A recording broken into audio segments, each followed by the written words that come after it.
प्रदेश के मुखिया डॉक्टर मोहन यादव अपने विदेश दौरे के दौरान जर्मनी में फ्रेंड्स ऑफ मध्य प्रदेश से बातचीत की। इस दौरान सीएम ने भाषण, उद्बोधन, सियासी डायलॉग और वादों प्रलोभन को छोड़कर सीधे दोस्ताना लहजे को अपनाया। सीएम ने एक एक कर कई मुद्दों पर विस्तार से चर्चा की। वहीं जर्मनी में करीब 2 लाख भारतीयों की मौजूदगी पर हर्ष जाहिर किया। सीएम ने चर्चा के दौरान महाकाल से लेकर सूर्य तक की बात कर डाली। उन्होंने अशोक चक्र से लेकर नक्षत्रों तक को अपनी बातों में जोड़ा। फ्रेंड्स ऑफ एमपी को संबोधित करते हुए सीएम डॉक्टर मोहन यादव ने कहा कि हमारे देश की संस्कृति सबसे अलग और आगे है। यहाँ परेशानी में आनंद लेने का रिवाज है, सबके साथ चलने की परंपरा है।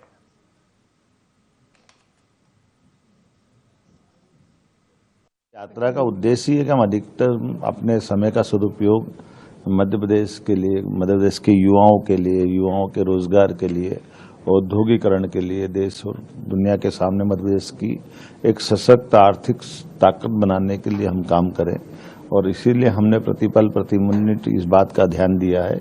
और मैं तो आज जिस ढंग से जर्मनी और यूके के दौरे के बाद कह सकता हूँ कि हमारे जितने बौद्धिक क्षमता संपन्न युवा है उनके लिए ये जो दौरा एक अलग प्रकार का अवसर लेकर आ रहा है। जब हम अपने सभी तकनीकी संस्थानों के अंदर यहाँ की टेक्नोलॉजी का उपयोग करके, यहाँ के इन्वेस्टरों को साथ खड़ा करके उनके लिए बहुत अच्छे अवसर की उपलब्धि देना चाहते हैं, तो इसका लाभ निश्चित रूप से मिलेगा। ये बिल्कुल सही बात है कि जर्मनी हो या इंग्लैंड हो, यहाँ पर भारतीय बौद्धिक क्षमता की बहुत गुंजाइश है।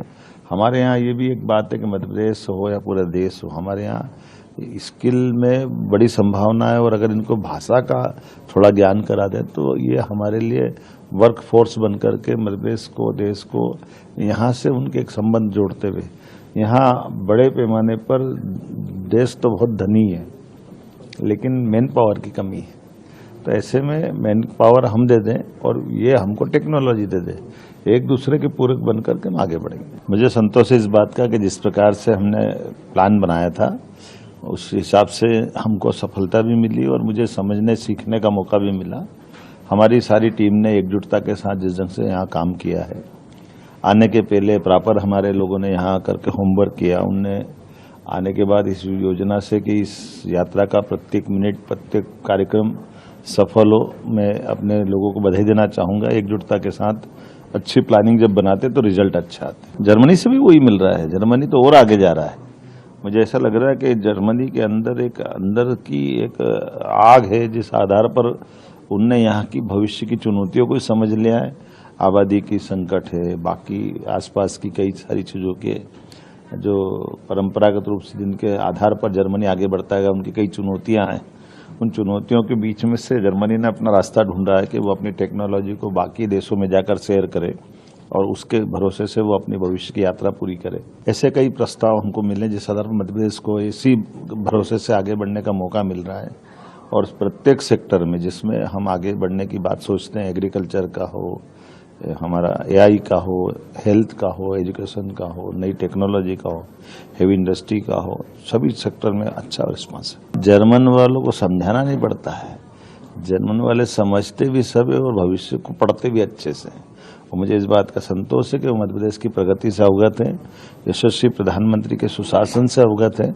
और यही कारण है कि वो अपने चांसलर को पिछली यात्रा से भी जोड़ के, माननीय मोदी जी की मुलाकात से भी देखते हैं। भविष्य में आगे बढ़ते भारत के साथ आगे बढ़ते मध्य प्रदेश में शामिल होकर वो अपनी भविष्य की व्यापारिक उड़ान लेना चाहते हैं। ये अतीत से ही हमारे संबंध है। जर्मनी तो हमारा वो राज्य है, वो देश है जिससे नेताजी सुभाष चंद्र बोस ने आज़ादी के पहले से यहाँ से संबंध बनाए हैं।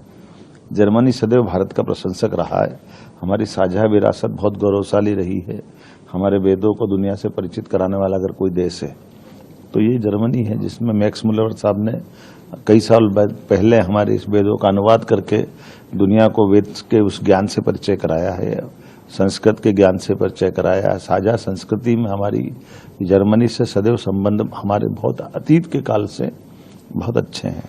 अगर जर्मन भाषा का व्याकरण, जर्मन भाषा का अतीत का इतिहास हम देखते हैं तो कोई बहुत भाषा ऐसी है जो संस्कृत के नज़दीक है, लेकिन मैं गारंटी से कह सकता हूँ जर्मन भाषा सबसे ज़्यादा नज़दीक ऐसी है संस्कृत से नज़दीक।